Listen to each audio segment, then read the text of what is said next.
How's it going, YouTube? Welcome back to another video on the channel, and today we have the full guide to Illusion Chimera in the Legacy of Destruction format. Before we begin, make sure to like this video, subscribe if you are new, because we do a lot of videos like this. And today what I wanted to do is go through the new Chimera variant without branded for the Legacy of Destruction format, discuss a little bit of the tech choices that you can play against the meta decks, hinting heavily on Tenpai Dragon, and of course, show you a little bit of a test hand and a combo, show you the deck list, explain to you everything that you need to know.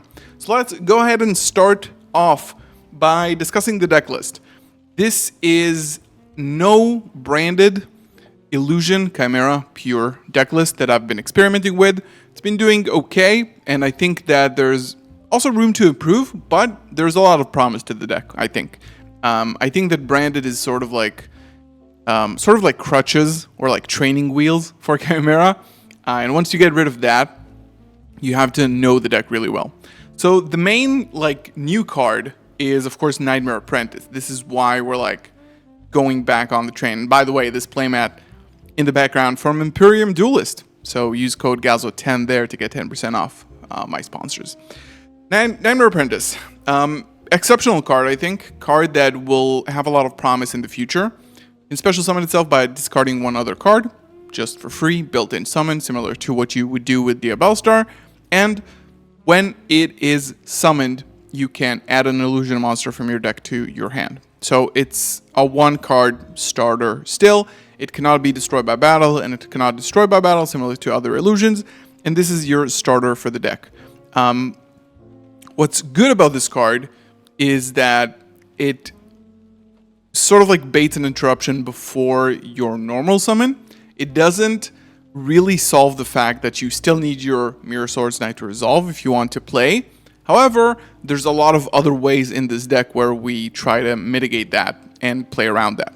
So, Nightmare Apprentice, and then for the Chimera engine, we're playing 3 Swords Knight, we're playing 3 Kodal, we're playing 2 Gazelle, and we're playing, 3 Gazelle and 2 Berthamat. I think this is relatively standard. We're also playing 1 Master Tau and 1 Barrier Statue of the Abyss.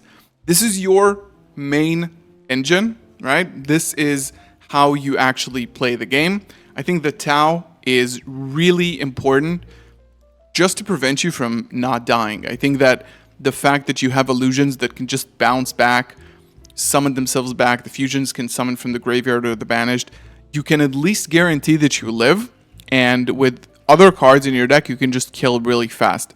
So the strategy for this deck is just put up a formidable board that can just make sure you're not dead turn 1, so that turn 2 you can pop off. I think that this as a main deck option depends on the meta, but if Snake Eye and Tenpai and Voiceless are the meta decks, you can get this out extremely easily, and I'll show you how to do that in basically the very basic combo of this deck. And yeah, locks everybody to fires, forces a battle phase, an interruption. It's usually pretty good, and it's a fiend, of course. This is why we play it. So this is the Chimera engine. Now we have a few other engines. We have 3 Edge Imp Chains. I think the reason why you want to play maximum of this package is because you always want to see Poly in your hand. You don't want to rely on your normal summon to start playing. So opening this with Apprentice is just incredible. Just so much value. And then something that is a bit spicier, Alpha, the Master of Beasts. If you don't know what this card does, it's kind of old now, but it is a beast. It's a beast type, which is very important in this deck because you have a lot of fiends and you have way less beasts, basically only Gazelle, right? So this card cannot be normal summon a set, and it must be first special summon from your hand, while the total attack of all monsters your opponent controls is more than the ones you control, right? So going second just places itself on the field, right? It targets any number of beasts, beast warriors, or winged beasts you control. You return them to the hand, then you return face-up monsters your opponent controls to the hand. And it doesn't target your opponent's monsters, it just targets your monsters, right? And then you can also special summon it back. So the special summon is now once per turn, and the bounce effect is once per turn. right? Now, why is this so good? Is because it forces interruptions immediately. You put up a monster on the board, which means you threaten a Guardian Chimera immediately, and this is 2 interruptions in 1 card because you summon it, you bounce a card, you summon it back, then you can either attack, it's 3,000 attack. It's an insane card going second. So this is a bit spicier. This is for the engine. We're playing 3 Ash and 3 Imperm as our hand traps. I'm playing 41 cards, so you can definitely up it and play a little bit more. You can cut down on a few of the engines, but I think like playing a lot of gas is really good in this deck.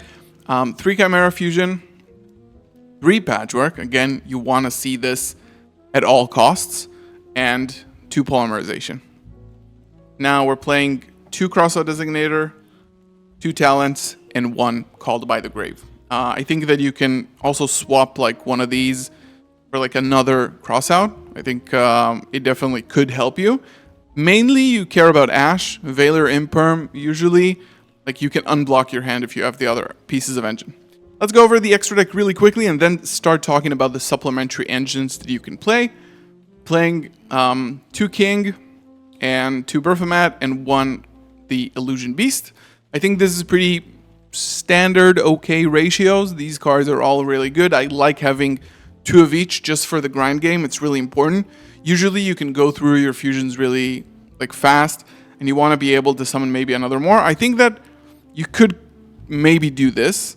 I really don't want to cut this because it helps you kill like really consistently. So this is the Chimera engine. And then Jagostapelia, Mud Dragon, Garura, Magnum, really powerful card in this deck. This card probably was just created to support Chimera. And of course, Guardian Chimera, which is an incredible card. Now, we're not only playing fusions, we're playing a lot of other cards as well. 1 Beatrice.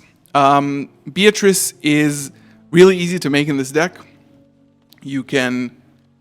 your fusions are level 6 and Nightmare Apprentice is level 6. Usually you don't have to use her.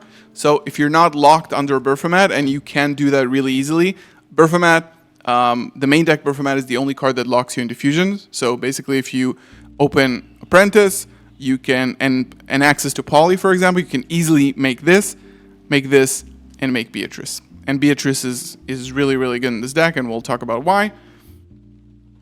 And I think Typhon is really important. And the cool thing about Typhon here is that it's a fiend, meaning that even if you end your turn, you still end on a fiend on the board, which means that you can Guardian Chimera or fuse anything during your opponent's turn. If you clear them out, then you need more interruptions, then Typhon is really good for that.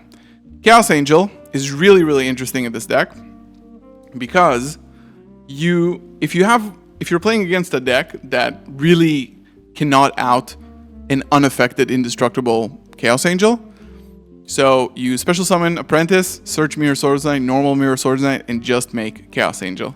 And again, it's a fiend. Yeah, so if you properly summon it, and it ends up in the graveyard, for example, you can summon it back with Chimera.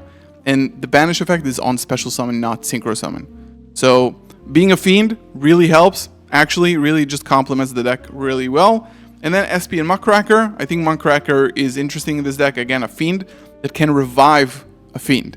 So it can bring back Chaos Angel. It can bring back Chimera, Berthamat specifically. Both the fusion and the main deck. And SP is just a good card. Let's talk about the other engines you can play in this deck. There's a lot of them. I want to discuss them. And we're starting off, of course, with the Branded engine. The Branded engine is probably the go-to engine that you would want to play in this deck. I think that the reason I'm not playing it is because I want more non-engine. Resolving a Branded Fusion, I think in this deck is maybe correct, just because of the fact that it can bait an Ash on your Mirror Sword Knight, right? You go to Branded Fusion, they get ashed, and you go Mirror Sword Knight. But the problem is that it has a pretty large extra deck requirement, at least 3 cards, and also a main deck requirement of 4 cards. Basically, you can take the deck that I build, add 3 Branded Fusion, 1 Albaz, and that's already good enough. You can also play Cartesia and branded opening with Aliber. You could. Maybe we'll look at that in a future video. Super Poly, I think, could definitely be mainable. You could also just put in 3 Super Poly, 44 card build. I think it's absolutely fine. This will at least be in your side deck. Like, there's no way you're not playing this while also playing targets in the extra deck. Horus Engine, I think, is something that was tested a while ago. I think Horus Engine is really good. Draw Engine gives you a negate. You can put up a negate before resolving Mirror Swords Knight, which is really important. It's not very illusion-like, but it is still a very good engine. Same goes with Fenrir, which is just a card that puts up so much pressure on the board immediately, right? Just special summon it. I'm threatening Guardian Chimera, and I'm threatening a Fenrir. Just a really, really versatile and solid card. Imseti can also get you access to a beast with the Dual Motif. Now, Tenpai Dragon. This card is insanely good. If you don't know what it does, we made a video about this. This card is so cool when you resolve it. It's actually insane, right? When your opponent monster declares an attack, you can special summon this card from your hand. It cannot be destroyed by battle, right? Just like any other illusion. And at the end of the battle phase, if this card survived the battle phase, you can activate this effect. All attack position monster your opponent controls cannot change their battle positions, nor used as material for fusion, synchro, exceeds, or link. Also, their effects are negated. So this is a big board wipe. Could be helpful against Tenpai, but also just any other deck. This card is very versatile. Now, Sinful Spoil Subdual and Diabells. You're going to see a lot of players play Diabells because it's a really interesting floodgate. I don't think it's mainable yet. There's really no reason. But if you are up against even Snake Eye, this card can put up a lot of work preventing them from activating Wanted, because they will need to set it first and it's gone. This protects from evenly and imperm. And you can also pretty much identify field spells and just pop them if the deck you're playing against is field spell reliant. We talked about Beatrice, Transaction Rollback, and Ghost Meets Girl, Masterful Mayakashi Shiranui Saga. Turn skip, you can make that very easily. Protective Sanctuary, very gimmicky, but you can make this. If you don't know what this does, check out my video on the channel, but basically Disturbance Strategy shuffles your opponent's entire hand into the deck, then they draw a new one. But Protector, once it's on the field, your opponent cannot draw cards except during draw phases. So combining with that, it just shuffles everything back. More cards like Fenrir that can just put up, and Alpha as well, they can just put themselves up on the field, is very good in this deck. Phantasma, I think, is a must side deck card, at least in the current meta, because, again, applying pressure on the board, threatening Guardian Chimera is what this deck is really good at. Nightmare Magician is like, okay, just a beautiful card, what can we say? But it could have applications against Tenpai, honestly. And King Tiger Wang Hu, probably not going to see too much play. And the End of Anubis is still pretty good card, like a Necro Valley style card. Like this, you put this up against Snake Eye, it's usually really good. It's not like they can't clear it, but it's solid. Now, let's go over a combo really quickly, just to show you what you can do with Apprentice Magician and Edge Imp Chain. You play 3 of each in the deck, so you can just special summon this from the hand, send Edge Imp to the graveyard, chain 1, chain 2, you can chain block it, and then search for Patchwork and Mirror Swords Knight. We can activate the Patchwork already. Add 2 more cards. Like, look at this. We had 2 cards were already +1. Yeah. Now, we normal the Swords Knight, activate the effect with priority. And now we're going to add 2 more cards because we're going to summon Baphomet from the deck. Baphomet effect adds us Gazelle and Chimera Fusion. Now we can go Chimera Fusion, use these 2. You also have this, right? You don't even have to use the Chimera Fusion here. But like for example, what you could do is just go Poly here for these 2, right? Already go into a hand loop from your opponent's hand. Yeah. And then chain 1, chain 2, chain 3, summon back the Mirror Swords Knight. Look at how much card advantage this deck generates. 2 bad Baphomet locks you into fusions. And then here we look for usually here you would look for the Coral, right? Just because you don't have it. But post side, this is where you start like going into your other engines that we looked at, like searching an illusion. That could be Emissary, that could be Diabelle's here, it could be a lot of different things. So Poly is resolved. It's also good to have Poly in the grave, just in case. And then we can go Chimera Fusion and use these two together for the Berthomet. Probably never in defense because it's very small. And then we can send from the deck again any of the engine pieces that we need. In the main deck, it's always going to be Barrier Statue, right? We can activate Chimera Fusion, put it back to the hand. Now we can activate Coral to get another negate, so we can have follow-up for the next turn. We can just do that. You can't add that, sorry. We're going to be adding Swords Knight, which is here. Yeah. So we start off with 2 cards in hand, and we ended up with 5 cards in play, plus 3 more in hand, so 6 cards in hand. Graveyard full of cards. And then basically, you can set the Chimera Fusion here. During your opponent's draw phase, you can activate Chimera, target Abyss, just summon it. You can activate this, of course, in the draw phase as well. Add 2 more cards in hand because you're going to summon the second Berthomet from the deck, right? So you add 2 more cards to the hand. And then if they try to interact with this, you have this to go into whatever you want. You can have a Guardian Chimera here, draw 2, pop 1. Very good, obviously. But you can also just go Magnum to pop or whatever. Yeah, this has been the Chimera guide.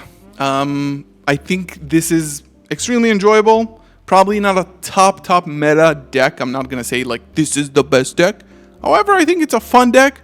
Very capable, very simple. I think this is a very good deck for new players. It's also not going to be too expensive. You don't have to play Nightmare Apprentice, and the other things are just pretty okay. Not very expensive. Yeah, leave your thoughts below about this deck. I've really enjoyed making this video and building this deck. Thank you so much for watching. As always, make sure to check out my sponsor, Imperium Duelist, for more awesome merch like this. Use code GALZO10. Love you guys. See you in the next one. Peace.